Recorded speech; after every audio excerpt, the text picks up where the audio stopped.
picture of the events that took place in Estonia on Friday, the 19th of September.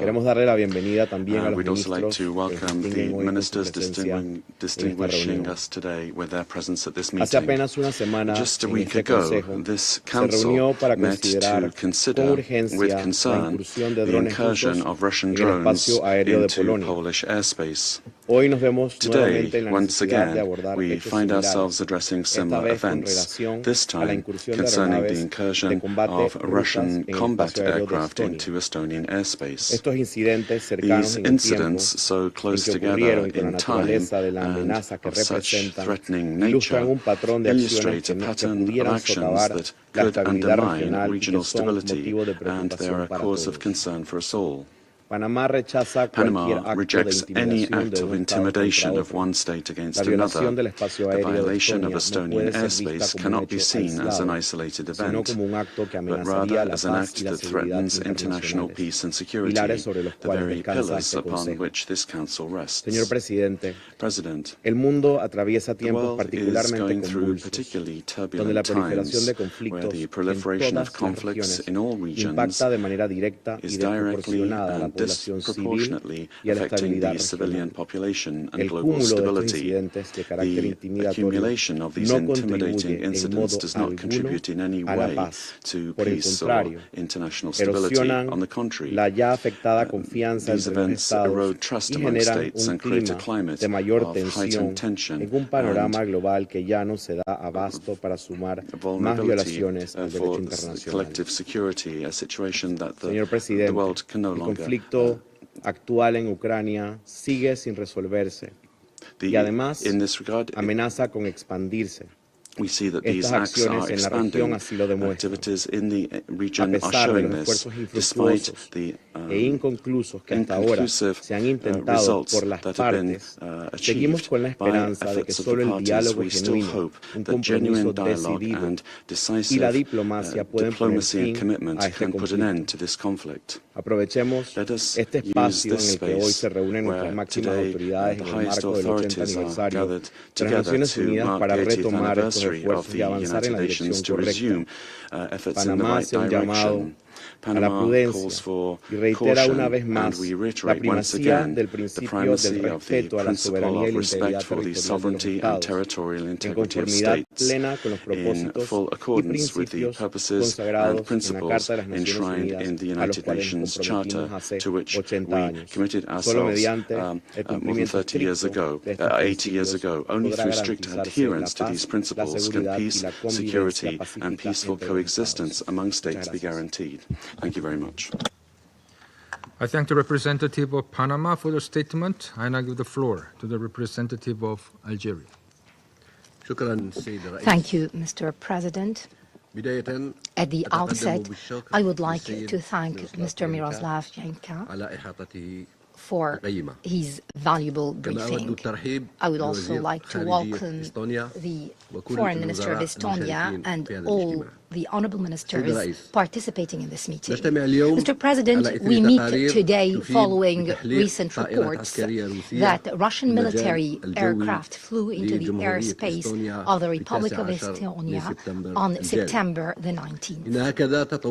These developments could exacerbate tensions and further escalate the situation in the region. A region that is still suffering from the repercussions of the conflict between Russia and Ukraine. On numerous occasions, Algeria has stressed the need to avoid any action or reaction that could inflame tensions. We have also repeatedly stressed the danger of succumbing to the logic of polarization in the context of this conflict. It's imperative to avoid any endeavor that could inflame hostilities or exacerbate their potential repercussions. In this vein, I would like to highlight the following points today. First, we believe that it is important to maintain the momentum of the recent diplomatic effort in order to prevent any escalation that could prolong or expand the conflict. Thereby, it might undermine any progress towards peace and security in the region. Second, it has become necessary to give precedence to communication and coordination in addressing these incidents through a transparent and effective approach. This would avoid any misunderstanding or confusion, and it would help to avoid the recurrence. Last but not least, we would like to reiterate once again our call for the primacy of the language of dialogue and negotiation. We must adhere to diplomatic solutions as the only feasible way forward to reach a just and lasting solution to the conflict. In conclusion, Algeria remains convinced that the realization of peace and security in Ukraine and through it in the region as a whole can only be achieved through the intensification of diplomatic efforts aimed at finding a final solution to this conflict. This should be based on the principles and purposes of the United Nations Charter, taking into account the legitimate security concerns of both parties. My country also reiterates its commitment to support any effort that would contribute to the maintenance of international peace and security in the region. Thank you. I thank the representative of Algeria for the statement. I now give the floor to the representative of Guyana. Thank you, Mr. President, for convening today's meeting at the request of Estonia following the unauthorized entry into its airspace of 3 armed fighter jets reportedly belonging to the Russian Federation. I also thank iHgh-level for his briefing and welcome the participation of the Minister of Foreign Affairs of Estonia and other ministers and high-level officials in this meeting. Mr. President, Guyana has taken careful note of the letter dated 20th of September from the Permanent Representative of Estonia, in which he asserts that this was the 5th violation of Estonia's airspace by the Russian Federation, marking a dangerous escalation and the most serious violation thus far. We have also taken note of the public statement issued by the Russian authorities denying that the 3 jets violated Estonia's airspace. Saturday's incident appears to follow a pattern of similar events in the region that are unfolding in the context of the ongoing armed conflict in Ukraine. When this council met last week to address a similar incident in Poland, we affirmed that the violation of a country's airspace is a serious breach of its territorial integrity and a violation of international law. We also agreed on the need for de-escalation and for the states involved to establish the facts and act responsibly to avoid any further escalation of an already dangerous situation. Today, as we confront another allegation of incursion by the Russian Federation, I would like to stress the following 2 points. First, as we did last week, Guyana calls for restraint and de-escalation, and for the facts surrounding this recent incident to be thoroughly clarified. Given that there have been similar incidents in the recent past, it is reasonable to assume that they will continue to occur unless appropriately addressed. In this respect, we underscore the need for the Security Council to have access to detailed and verifiable information regarding the incidents and encourage the relevant parties to cooperate with the United Nations toward that end. Secondly, Guyana recalls the legal obligation of all UN member states to comply strictly with international law, including the provisions of the United Nations Charter and Security Council Resolution 2788. Mr. President, members of the Security Council have a collective responsibility to find ways and means of preventing disputes from escalating, including through diplomatic efforts, and must apply the tools provided in the Charter and relevant conventions for the peaceful settlement of any dispute between states. On the broader question of the ongoing armed conflict between Russia and Ukraine, we reiterate our demand for an immediate and peaceful end to the war and for the full implementation of Security Council Resolution 2774. Any expansion of this conflict will have dire consequences for innocent civilians in the region and for the world at large. This must be avoided at all costs. In closing, Mr. President, I once again urge the Russian Federation to cooperate with the affected states as well as the United Nations in providing the necessary information and finding a peaceful path forward. I thank you. I thank the representative of Guyana for the statement, and I give the floor to the representative of Sierra Leone. Thank you, Mr. President. I also thank iHgh-level for his briefing. We welcome the participation of the representatives of Estonia, Ukraine, and other participants under Rule 37. The letter dated 20 September 2025 from the Permanent Representative of Estonia reporting a serious violation of its airspace is of grave concern.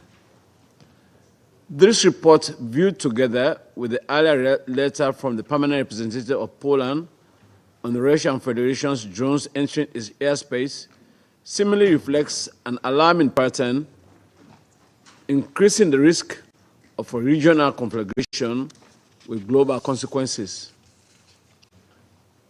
Mr. President, regrettably, the 3 rounds of talks in Istanbul, which led to agreements on exchanges of prisoners of war and civilian detainees, as well as the return of Ukrainian children, and which had raised hopes for a political solution, have not been matched with advancement in the ceasefire and peace agreement negotiations. On the contrary, military operations in Ukraine have intensified and now reached the breach of airspaces of Estonia, Poland, and Romania. The responses for the 3 countries and NATO underscore the gravity of the threat. They signal that prolonging the conflict risks spillover, regional escalation, and global insecurity. Given the adverse implications of a protracted conflict in Europe, the Council and the wider international community must intensify efforts towards peace. Sierra Leone has consistently called for an end to this war, urging the parties